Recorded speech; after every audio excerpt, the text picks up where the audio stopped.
Yes. Okay, so for today, we have a new thing we're going to do. I have my notes.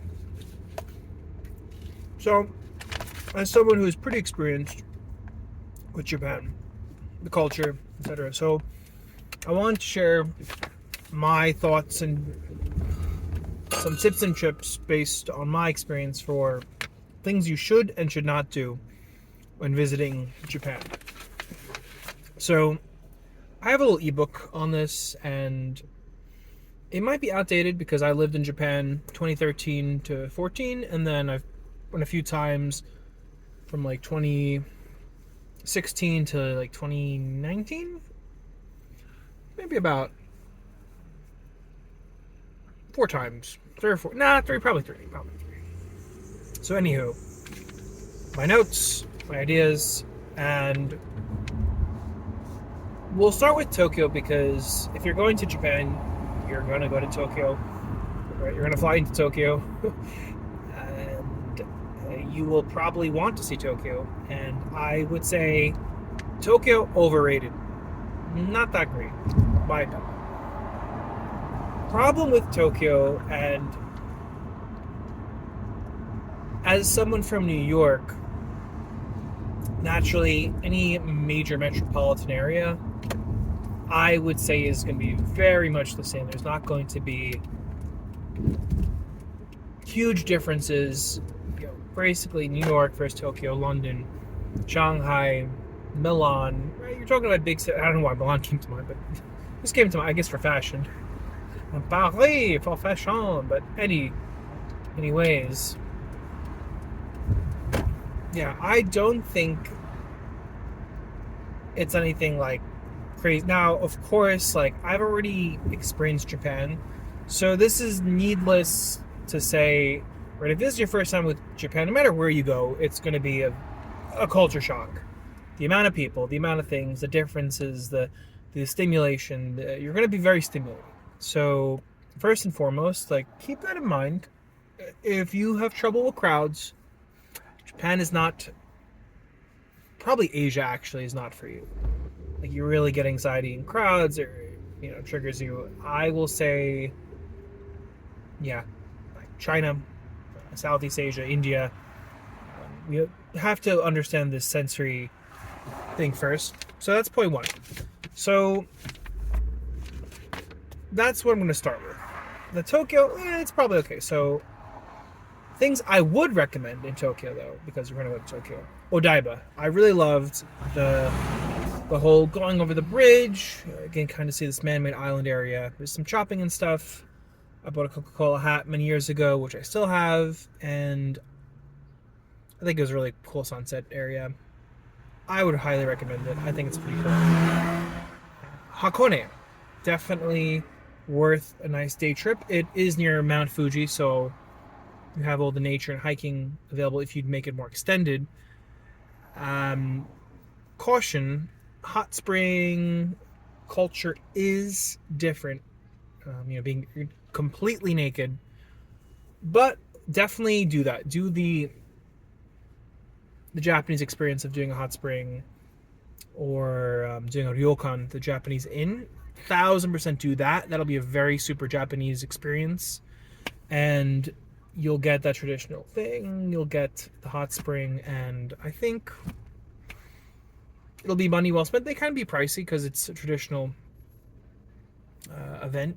Also, you'll probably get stares, because you're white, Caucasian, or non-Japanese. If you're any other ethnic, it's a tree. And for tattoos, yes, if you have tattoos, I feel like this is a point where Japan is like gonna evolve the next couple of decades. There's definitely a few spots you can go because the amount of tourists. There is that traditional Yakuza connotation. Why is that? That's a great question. I mean, actually, that's pretty obvious, because they were the only ones who had tattoos. But you with your little Mickey Mouse tattoo, you're up to no good. So, getting to Hakone, you can do. I feel like there's some buses. There's Hakone roadway, which my sheet is telling us is worth checking out. I also really enjoyed, like, in Tokyo itself, the Ueno Asakusa area, Setsuno Temple. I noted these are kind of the nice little parks area and stuff like that. Highly recommend, right? Because I do have the point here for ryokan, but the next point is izakaya, the Japanese tapas pub bar eating experience where you kind of just munch on shareable foods, you get your drink. I think that's probably one of the biggest parts of Japanese culture is the hanging out after work, doing stuff. Now, of course, the work culture, it is different, and really not to talk too much about that, but the experience of like enjoying this food with your friends and family. If you can find a nomi hodai, I think that's a pretty cool experience. That's an all you can drink for 2 hours, but it's not 2 hours. No, it's 2 hours, but it's really an hour and a half. Last call is an hour and a half in. We're like, the half? What the fuck is this? That's Japan for you. But I imagine like these days, because my friend just went and she said there's lots of foreigners there, so you'll probably get to see a bunch of like people who can speak English or try and get you to. So the thing in Japan, like if you're from the US, we don't really have this here, but when you're out and about in major areas, because the buildings are so tall and there's like multiple floors, you have people coming down to like try and like get you into the restaurant. So you'll probably be able to see a menu. So really understanding ahead of time. You'll probably pay like 2,000 yen or something if the price is still the same, or something around there for all you can drink. So do that. So, and this was from my coworker, so I was just sort of giving her recommendations based on my experience. So, shameless plug right here. I lived in Kobe, so I did recommend her to go to Kobe because I loved Kobe. Kobe Harborland, amazing. So it's like a slight aside. A really nice spot to walk around, take in. I think it's really pretty. You got the little tower there, you got the water, there's a really cool Starbucks, there's tons of stuff you could do. It's a really nice port, and you can see the mountains. So Mount Buroko is nearby. You can go up there, get a little bit of like a most of a day trip. Kitaku is where a lot of the old colonial buildings and remnants from that time, because Kobe was a major city for that, so embassies and such. Another favorite Starbucks converted to from embassy to Starbucks, and another favorite Starbucks is near closer to Asahi. What's that Asahi? It's in Maiko, the train station a little east of Kobe. Beautiful bridge, which view of the bridge, which takes you to Awaji, which a little bit out of the way, so I wouldn't really recommend that unless you've extended time in for Kansai, Western Japan. Other thing for sake, so you can go to a few different spots, but Kobe is pretty famous, and I've gone to a few breweries there. You can do like a walking tour. I'm seeing online, like these days, you can get a walking tour. It's probably like the most straightforward option. Nadaku is like the famous spot. You probably could Google and use ChatGPT to find some spots. One spot I really enjoyed was Hakutsuru, which is a pretty famous wine company. They have like a museum part, and then you can do samplings. The taste of sake is unlike other tastes.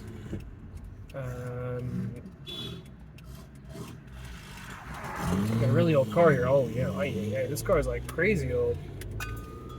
Anyway, so Nadaku is pretty famous for their sake, and right, the part that makes sake good is the rice and water. So right from the mountains.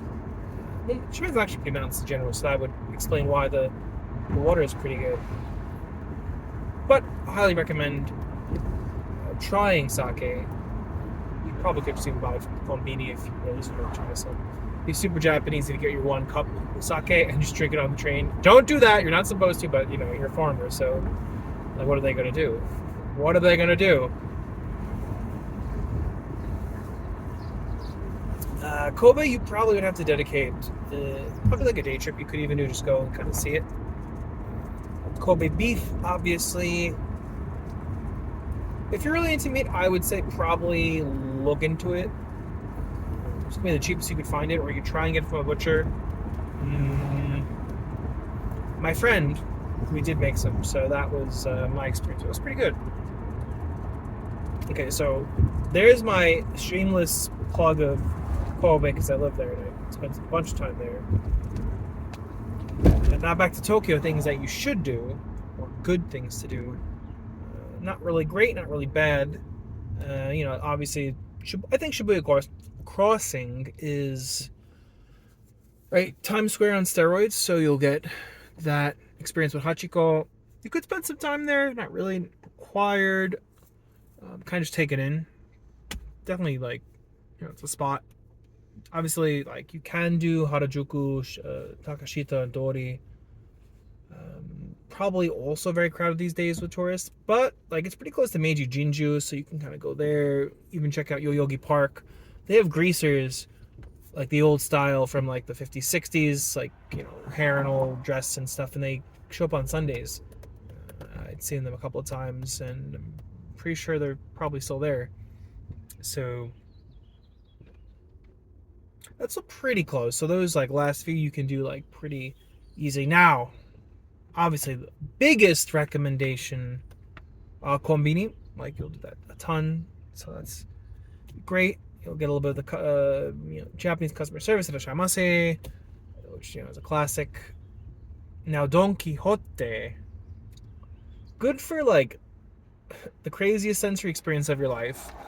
Walmart of Japan / Target, and you can pretty much get some souvenirs and pretty much anything there.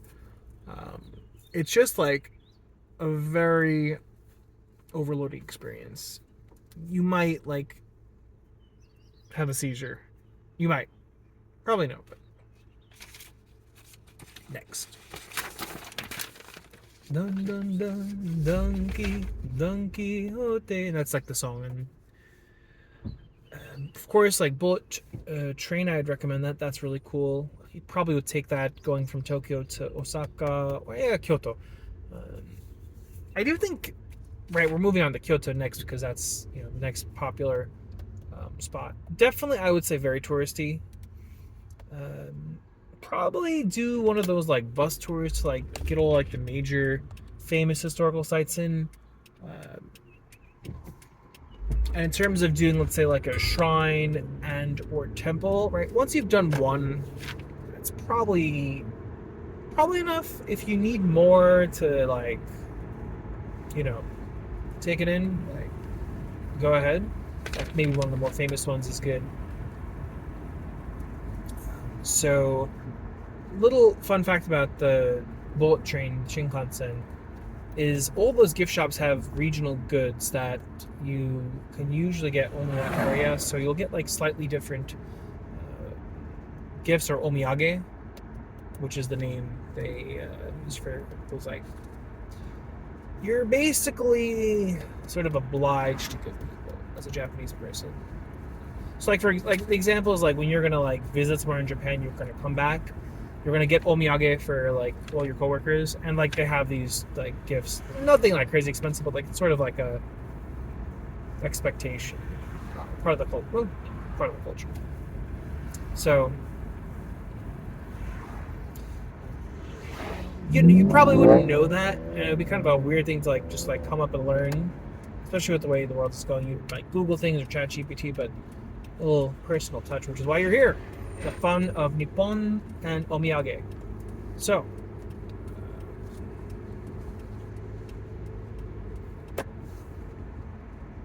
I skipped over the overhyped things in Tokyo. So we'll slightly backtrack. You can see this is a nice live experience for you.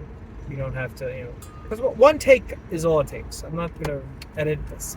You get the fun, you get the video, you get the laughs, the love, the coffee cups making noise, and me driving like a madman, and the world just kind of, being stuff. You'll know how it goes. Yes, my friends. I know. Have entertainment, have information. Okay. So, right, get behind me, a little U-turn of Rinsky. You know how it goes, you know how it goes, my friend. Oh, we got a Bethpage golf course so we can see some fire guys. Oh, that's fun. Okay, so yes, things that are overhyped for Tokyo. Robot Restaurant, I never did it, but I did like see some videos and it just seemed like a very touristy kind of thing. But if you're into like weird Japanese shit, which Japan has been famous for since after the war, yeah, it's definitely, if that's like your jam, like seeing weird Japanese shit, like check it out. It's definitely exactly. It's in like the sort of Yakuza like area, but it's not like Yakuza, but it's like owned by them. It's like that area of town, but like you're not. It's Skytree. I don't get it. It's not that great. It's like another thing you go up, you see stuff. Same with like Tokyo Tower, things that are not really worth your time and energy. Akihabara, like I don't even know why. Like disappointment. Like it has anime, manga stuff. It has things you can see, but you can't really like. Just you can get that stuff in other places. You can just go to like a department store, buy your anime stuff. You can go to different parts of different towns, buy your anime stuff. The electronic, like the old electronic village, it's there, but not like you can just buy shit. Honestly, I would say it's kind of disappointing. I was a little disappointed when I first went to it. So, like I said before, down Kyoto, you could pretty much buy whatever you need. But if you want to like make sure you check it off, like you can go for a little bit. You know, maybe grab Mr. Donuts that's there, or Starbucks or shit, and you know you're good. Now, basically overall, I would say Tokyo is overrated. That's my point here. But now back to Kyoto. Let's do a tour. That way you can get like those major sites in, sort of like you get a little bit of info from the tour guide, and you'll love it. One of my favorites is Fushimi Inari Taisha, which is the famous like orange gates, a bunch of them. Would recommend doing that like super early in the morning.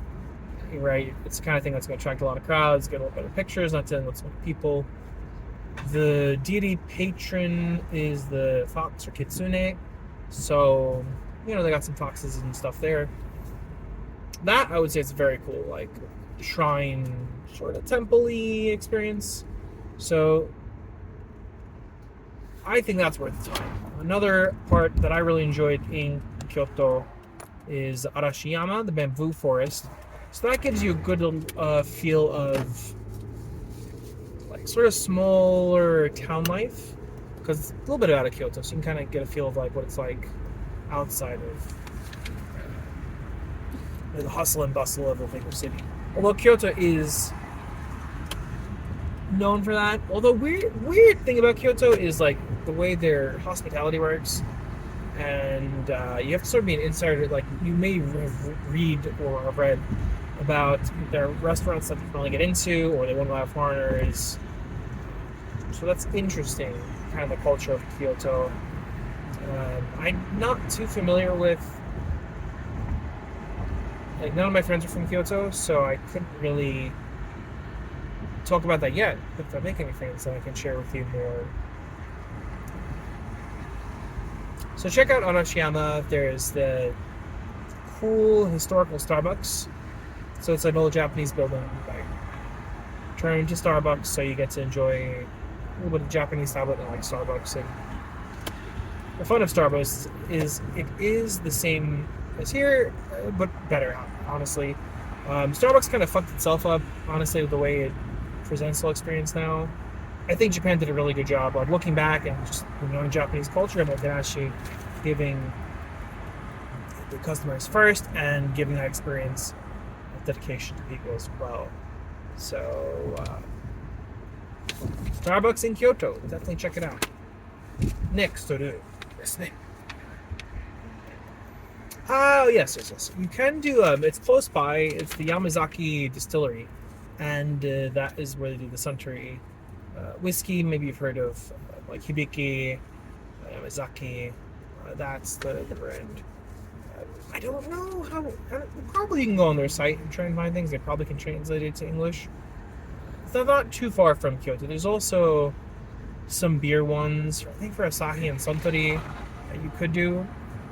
I don't know how accessible it is via the sites, but you probably could like find out if you. But those are near, so you could do them. Okay, sheet 1, sides 1 and 2 done. 20 minutes fucking ready. I'm gonna talk for 20 minutes. Crazy. And I do think the historical sites are a bit overrated, honestly. It's just so touristy, but like I get it too because like you're getting like the top of the top for those experiences. So while you're in Kansai, then I would also recommend to check out obviously Osaka. I lived in Osaka, worked in Kobe, but I didn't spend actually a pretty good amount of time in both. Osaka is like the food capital, home cooking of Japan, so we'll definitely get some good food. If you're like, Namba, it's pretty cool. Got that sort of Dotonbori area with all the famous stuff. Umeda, another cool spot. There's lots of cool things to see there. Osaka Castle's pretty cool. It's like a little castle kind of thing. And then Nara has the deer that you've probably heard of in the famous Daibutsu, the Buddha statue.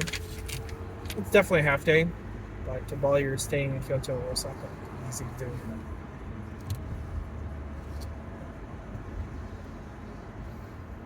Then 2 other like day trips you can do from Kansai.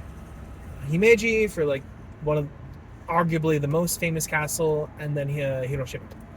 Now, I think I would recommend Hiroshima. It's definitely a very cool museum. There's the park, there's that whole history, which is pretty fascinating how Japan was devastated by the US. And there is not this sort of like lingering hatred. So I think that's interesting. Right? We're only a couple of generations out of that. Right? Just the use of this crazy weapon. So but like you would have to dedicate like 2 hours like from Osaka by the bullet train. So you'd have to allocate time, and since most people would be coming for, I would say, probably 2 weeks minimum. Right, if you're flying 14 hours, 2 weeks minimum. 1 week, while you're gonna just have to spend it in Tokyo, so you just make the best. Do some day trips, like besides Sapone, there's like Kamakura, tons of like quick day trips you can do, and the Googlers do a pretty good job for that.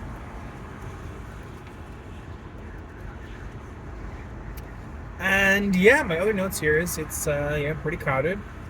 Big difference. It's I versus we is like a huge societal difference. So there you have it. And yeah, just observe, take it all in, have fun, take notes. Starbucks have a bunch of landmark stores there because I'm a big fan of coffee. That they're Japanese buildings or architecture or stuff are well designed, and there's like 26 that are worth. They're not necessarily all accessible, but keep in your mind. Other things I would say to check out. You could check out some tour sites. They'll give you a good idea. Maybe hearing someone talk about it. Would live there. What to avoid, what not to. Japan is tons of things to see, but you want to try and hit the main things like any country. And with these days, you have so much technology, access to use the language or be able to translate, get around Google. So Japan is definitely much more accessible. People are very kind, I would say. Polite might be a better word, actually. Kind may not necessarily, not suggesting people aren't kind, but compared to, let's say, here in the US, people are much more polite there. Societal, at a level of the society, I think there's less bullshit like we have here. So definitely love to share that. So yeah, recommendations for Tokyo, Osaka, Kyoto. Like, do it, make the time, right? You'll look at the compounding interest of memory. I love Japan, love advocating for it. And there you have it.